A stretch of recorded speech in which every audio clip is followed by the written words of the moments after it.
நமஸ்காரம். சுகுமார் சீனிவாசன். ஞானம் என்ற ஒரு தகவல். அதாவது அறிவு பகுதியின் மூலம் வெளிப்புற உலகிலே நாம் விஞ்ஞானிகள் பல்வேறு பொருட்களை கண்டுபிடித்தார்கள். ஆட்டம் பாம் கண்டுபிடித்தார்கள், பிளாஸ்டிக்கை கண்டுபிடித்தார்கள், சக்தியை கண்டுபிடித்தார்கள், எவ்வாறு உருவாக்குவது சக்தியை என்று,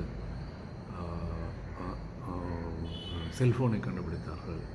இவையெல்லாம் நல்ல விஷயங்களை கொடுத்திருக்கின்றன. ஆனால் அதே சமயத்திலே அதனுடைய மறுபக்கம் என்பதால் அவை அழிவையும் கொடுக்கின்றன.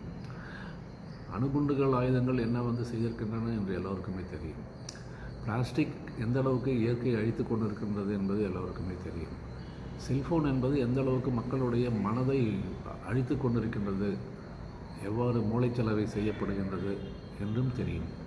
எனவே அறிவின் மூலமாக வெளிப்புறத்திலே கண்டுபிடிக்கப்பட்ட பொருட்களுக்கு ஒரு பக்கம் பயன் இருந்தாலும் மறுபக்கம் அழிவும் இருந்து கொண்டு தான் இருக்கின்றன.